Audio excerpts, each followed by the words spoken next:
वही बताता, लेकिन आप मेरे धर्म के ऊपर डाउट कर रहे थे, मेरे श्रावक जीवन के ऊपर डाउट कर रहे थे, और वो मैं नहीं सहन कर सकता, इसलिए आपको मजबूरी से बताना पड़ रहा है। वो मेरा पहला पगार मेरे साधन को दिया, इसलिए। और जैसे ही ये बात सुनी और अंदर का जो शासन का राग था सेठ जी के जागा और आंखों से आंसू की धारा बहने लगी। विचार करता है कि ऐसे भी श्रावक आज विद्यमान थे, इतने ईमानदार हैं, और उन्होंने उसी समय उसको पार्टनर बना दिया। सोचो वो श्रावक को, और धीरे धीरे उसकी इतनी बढ़ोतरी हुई, इतनी बढ़ोतरी हुई कि वही व्यक्ति रजनी देवी था जिसने पूरे गिरिराज का अभिषेक करवाया। अरे गुरु भगवान साक्षात विद्यमान थे, जब पूरे गिरिराज का अभिषेक करवाया ना, उस समय ट्रक भर के तो वहां पर ड्राई फ्रूट्स गए, इन्होंने खुद अपनी आंखों से देखा हुआ है। और श्रावक कैसा हो, उन्होंने ऐसा अभिषेक करवाया कि इतिहास के पन्नों के ऊपर अमर हो चुके। एक आचार्य भगवान, एक साथी जी भगवान वहां पर सभी इकट्ठा होकर के खड़े हुए, आकर्षण विद्यमान हुए, और उन्होंने देखा सच में श्रावक हो तो ऐसा हो। पूरे गिरिराज का अभिषेक, इतना आनंद, रोम रोम खड़े होते जब ऐसी सब बातें सुनते। इसलिए कहती हूँ शास्त्राभ्यास करो, जितना अभ्यास करोगे उतना हमें शास्त्र के प्रति, हमारे धर्म के प्रति अनुराग बढ़ेगा, और जितना अनुराग बढ़ेगा उतने कर्मों की निर्जरा होगी।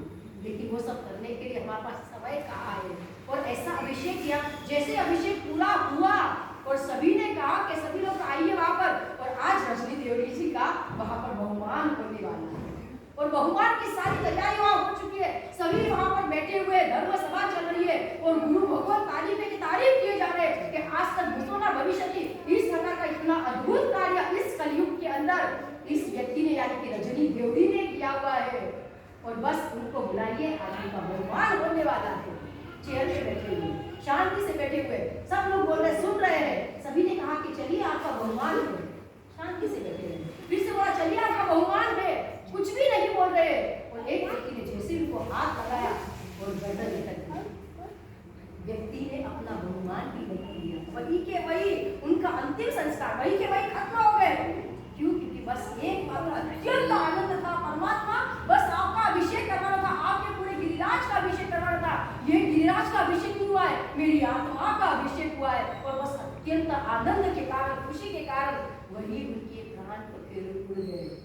और ये सब गुरु भगवान वहीं पर विद्यमान थे, बड़े मां साहब भी, उन्होंने अपनी आंखों से सारी घटना देखी। उस समय एक आचार्य भगवान ने देखा कि वहां पर एक देव विमान जा रहा था, और उस देव विमान के अंदर और कोई नहीं, वही रजनी देवी नजर आई। ये शासन का अनुराग, जब इस प्रकार का शासन का अनुराग बढ़ता है ना जीवन में, तो समझना इस प्रकार की सारी घटनाएं बनती है। कुछ बहुमान की कोई इच्छा नहीं, कोई चाह नहीं, कोई परवाह नहीं, बस एकमात्र शासन के प्रति संपूर्णतया समर्पित होना था। जो व्यक्ति अक्रूर होता है ना, वही व्यक्ति ऐसी साधना कर सकता है। क्रूर व्यक्ति कभी भी धर्म के लायक ही हो सकता है, धर्म की योग्यता होती नहीं उसके अंदर। और इस प्रकार का अक्रूर जीव जब आता है शासन में, सोचो वो शासन के अंदर कितने नाम दिखाता है। और वो रजनी देवी का आपने देखा होगा, पालिका के अंदर म्यूजियम है, म्यूजियम के सामने एक कलश के शेप के अंदर रजनी देवी का स्टेचू बनाया हुआ है। और वो स्टेचू जो भी आते जाते लोग देखते तो पता चलता है कि ये कलश के शेप में क्यों बनाया, क्योंकि उन्होंने पूरे गिरिराज का अभिषेक करवाया था। इस कलश के शेप के अंदर उनमें उसका स्टेचू है। कितनी बार पालिका गए होंगे, किसने देखा वहां पर स्टेचू? देखा ही नहीं। फोटो भी लगे हुए हैं, लेकिन समय किसको है? हम तो रात को देखे, सुबह गए, यात्रा की, पूजा की, घर करके फिर घर पे। हमारी आजकल की यात्रा भी कैसी हुई है? एक यात्रा ऐसी करो कि वो यात्रा हमारे मोहनीय कर्मों को खत्म कर दे। अरे एक यात्रा ऐसी होनी चाहिए कि वो यात्रा के अंदर एक स्टेप के ऊपर आप जय आदिनाथ, जय आदिनाथ, जय आदिनाथ बोलते चलो ना, देखो कर्मों की कितनी निर्जरा होगी। और जब ऐसी भावना होती है तो जीव में कभी भी पूर्णता आ ही नहीं सकती है। धर्म रत्न प्रकरण हमें यही बताता है कि सच्चा श्रावक वही होता है जो अक्रूर बनता है। और इस प्रकार का श्रावक अगर हो, जिसे धर्म का इतना अनुराग होता है, वो व्यक्ति कभी किसी कोई घटनाएं, मतलब सोचो आज उनका गुणानुवाद करने के लिए स्वयं साधु यहाँ पर गए। और याद रखना, कभी भी किसी की भी मतलब अंतिम शव यात्रा निकलती, कोई नहीं चाहता है साधु, लेकिन उनकी शव यात्रा के अंदर साधु भी थे। सोचो कैसे श्रावक हो गए, कैसे श्रावक। चंद्रोदय सुरीश्वर जी आचार्य भगवान उस समय वहां पर विद्यमान थे, और वो स्वयं उनकी वहां पर गए थे यात्रा के अंदर। कैसे श्रावक थे, सोचो तो हमारी स्थिति कैसे कैसी है। हमें विचार करना, अरे हम छोटी सी भी अगर साधु साध्वी की, अगर श्रावकों की तो ठीक है, साधु साध्वी की में अगर छोटी सा माइनस पॉइंट देख ले, छोटी सी गलती कर दे तो तुरंत वहां पर बोल देते हैं मुझसे। कभी मत करना, ये आशा अपना न जाने कौन सी दुर्गति के अंदर लेकर जाएगी, और ऐसी आशा अपना जीवन में मत लाना। बस एक ध्यान रखना, जब तक धर्म का तीव्र अनुराग उत्पन्न नहीं होगा तब तक हमारा शासन में कोई प्रकार से पदार्पण नहीं होगा, और जब ऐसा शासन का अनुराग उत्पन्न होगा तो समझना परमात्मा कहते हैं कि ये 21 गुण के योग्य हम श्रावक बनेंगे, और ऐसा श्रावक परमात्मा के मार्ग के ऊपर चल के अपने कर्मों की निष्ठा करे, कामना के साथ में जिन्होंने कुछ भी कहा हो। अभी लगभग 40 साल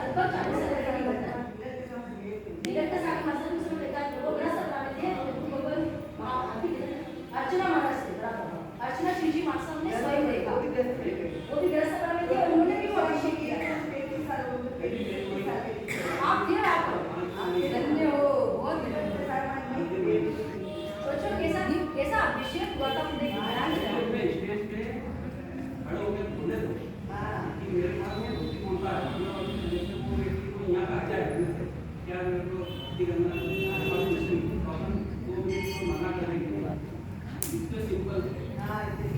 देखो simple living in high thinking वाला व्यक्ति ऐसे कार्य कर सकता है, सोचो हम कहाँ करते हैं, और ऐसे ऐसे व्यक्ति शासन में विद्यमान है, इसलिए हमारा शासन जय बंधु है।